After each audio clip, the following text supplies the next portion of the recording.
Hey guys, Lizzy Mathis here. I just wanted to get on and really talk face to face to you guys about what's been going on. I mean, this last week has been crazy, y'all. I mean, like crazy. And not crazy because how you think crazy. Crazy because the whole world now has an inside look on what we as Black people have basically been talking about around our dinner tables for years. Years, y'all, since I was a little girl.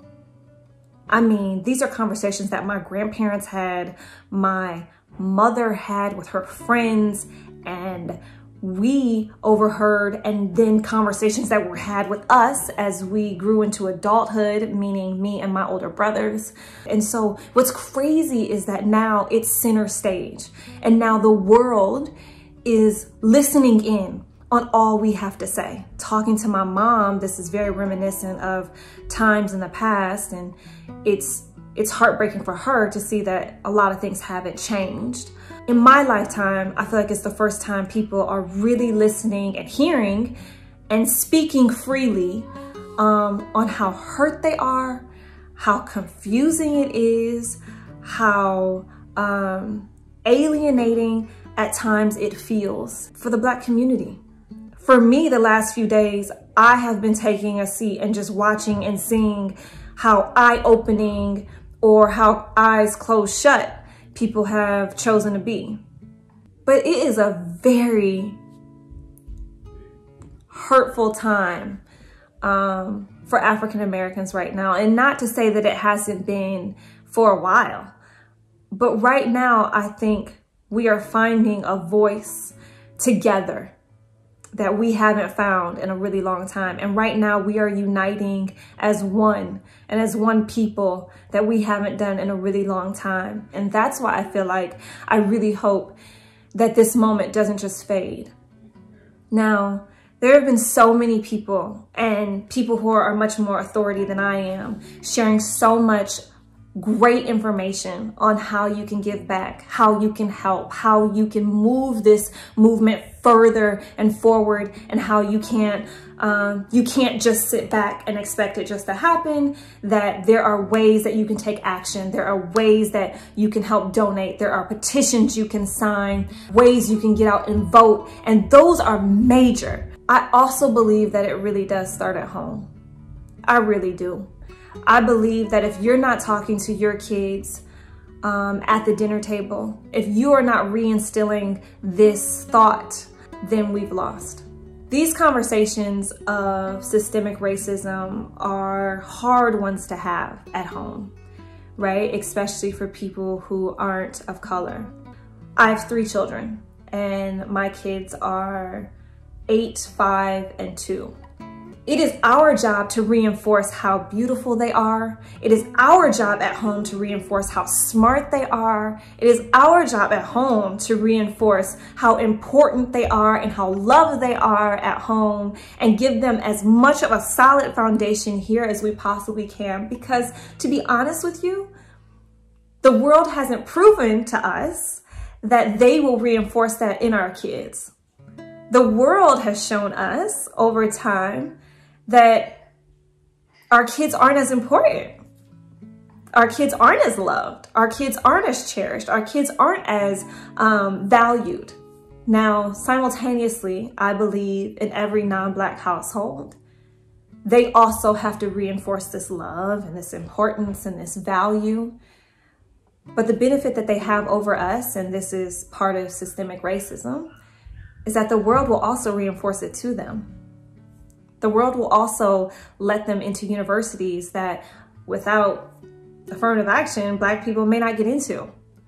The world will also give them jobs that they may not give African Americans. The world will also show them opportunities and passes that they will not give us or our children. Every time I drive past the cop, I get nervous. And I ain't got no guns on me. I don't have any drugs. I'm not doing anything illegal. All my registration is up to date all the time. I'm straight and narrow, y'all. And I still get nervous. And why is that? It's because I know plenty of Black men and Black women who have been pulled over for no reason at all.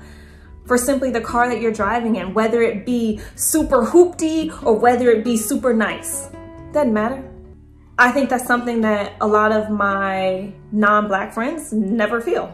This whole situation is just to show people that it exists. And now you're open to the conversation. What can we all do to help change it? Like I said, I think there are many action steps. Getting out there to vote is so important. If you do not exercise your right to vote, you shouldn't even be on the gram talking, because your right to vote from the local level all the way to the presidential election is super important. Those are the judges that's going to judge who is going to jail and who's not. Those are the councilmen. Those are your governors. Those are your, it's everything. It's everything in your state. It's everything in your county. It's everything. And so all of it matters. I also believe that donating is super important because a lot of these organizations cannot exist without proper funding. I also believe that buying and shopping Black-owned businesses help us in such a huge, impactful way to reinvest back into our communities so that we can thrive as well. I think it all matters, but it starts at home. George Floyd called out for his mama. He called out for his mama, y'all. And when he did that, every mama in America, especially African-American ones, took note. We heard the cry. Because at the heart of it, all of us in that moment immediately thought, damn, what if that was our child? With someone's knee to his neck, and he cried out my name before he took out his last breath. And I think if any mother and every mother cannot sympathize with that, then that's heartbreaking. That's why people are protesting, and that's why this is a huge, huge initiative, and that's why this is a pandemic within itself. All lives matter. We know that. We've always known that. That's a human issue, right? All lives do matter, no matter what color you are, no matter what size you are, no matter where you come from, no matter what country you live in. But right now, if Black lives don't matter, then how can all lives matter? That's the point. If Black lives don't matter, then you don't care about all lives. Take a moment and find books. There are so many resources. I'll share them as well, to teach kids about racism, to teach kids about different nationalities, to teach kids about different colors, that people come in all different shades that are beautiful. And as you walk through your life with your children, as you think of little things in your head that you might have said, because kids are listening, just take note of it. Kids hear you. They're our biggest fans, and they mimic everything we do. They're the mirror to us, and they hear you, whether it's bad or good, whether it's sarcasm, whether it's little moments that you don't even realize that you are making expressions or little feelings, they hear us.